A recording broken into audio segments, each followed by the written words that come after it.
अस्सलाम वालेकुम, कैसे हैं आप सब।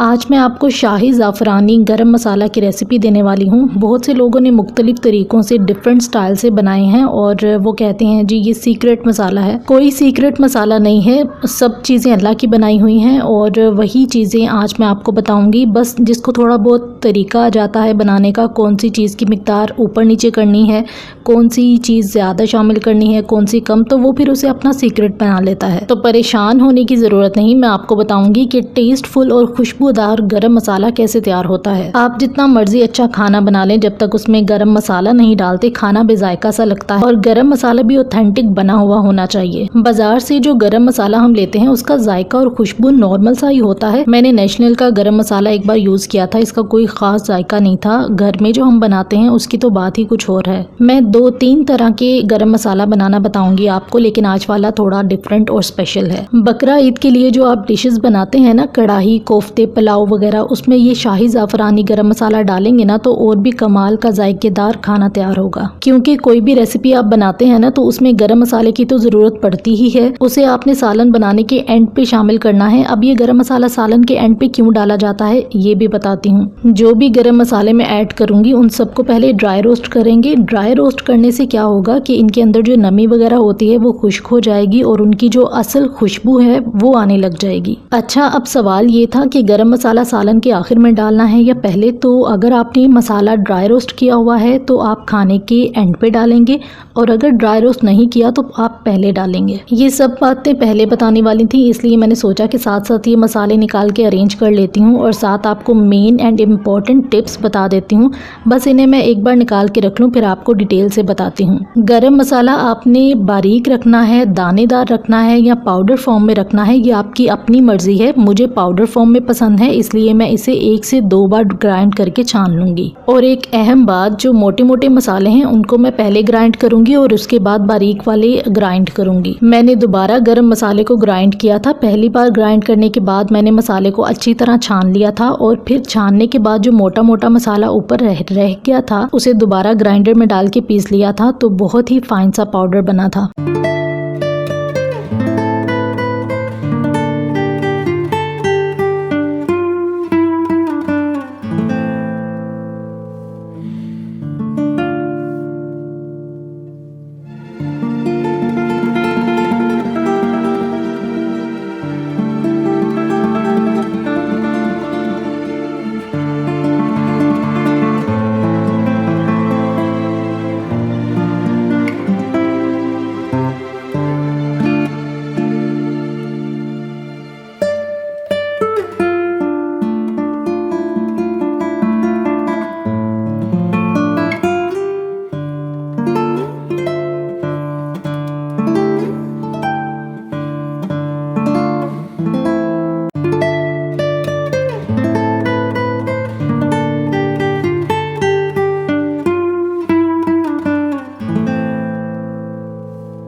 सबसे पहले जी 2 चम्मच सफ़ेद ज़ीरा, 1 चम्मच लौंग, 2 चम्मच काली मिर्च, 2 चम्मच सूखा धनिया। इन सब को पहले ड्राई रोस्ट करेंगे और इसको साइड पे निकाल के रख देंगे।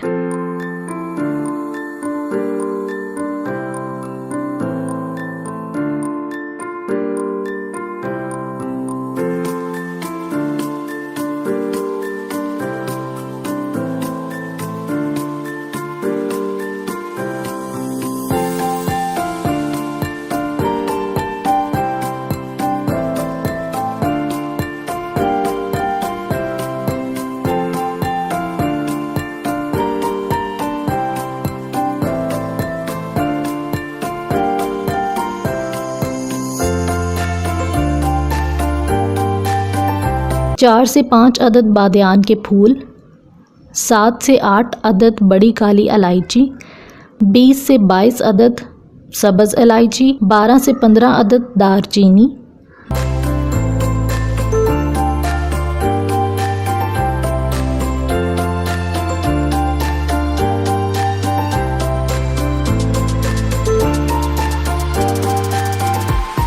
अदरक का पाउडर 1 चाय का चम्मच, तेज़ पत्ता 6 से 8 अदद, 2 अदद जायफल। अब इनको भी ड्राई रोस्ट करेंगे और उसके बाद इसको साइड पे निकाल के रख देंगे।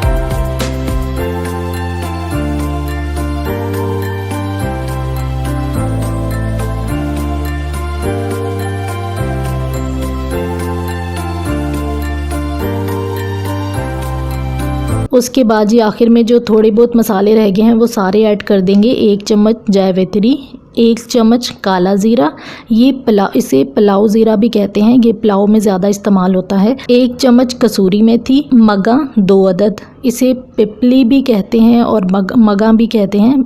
ज़ाफ़रान आपने एक से 2 चुटकी लेनी है और अब बस इनको भी ड्राई रोस्ट करेंगे और उसके बाद इन सब मसालों को मैं ग्राइंड करूँगी और आपको फिर दिखाती हूँ।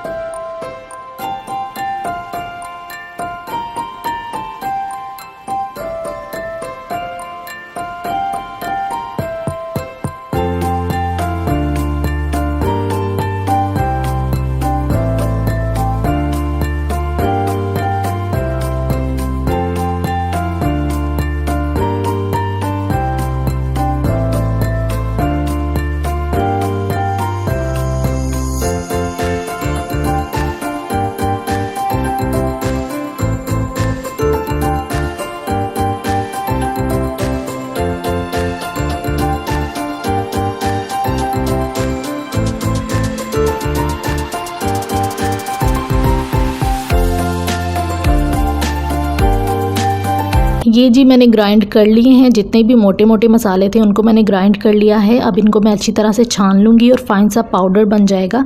उसके बाद जो मोटा मोटा पाउडर रह जाएगा उसे भी मैं ग्राइंडर में डाल के और जो बाकी के मसाले हैं बारीक वाले वो भी इसमें ऐड करके ग्राइंड कर लूँगी और उसे भी एक बार छान लूँगी। तो इसी तरह ये सारा प्रोसीजर मैं करके फिर आपको बताती हूँ। तो बस जी ये थी आज की वीडियो। उम्मीद है आज की वीडियो आपको अच्छी लगी होगी। तो अगर आपको मेरी वीडियो अच्छी लगे तो उसे लाइक करें, मेरे चैनल को सब्सक्राइब करें और बेल आइकन को भी प्रेस करें ताकि मेरे आने वाली तमाम वीडियोज़ के नोटिफिकेशन आपको मिलते रहें। Thanks for watching my videos. अल्लाह हाफ़िज़।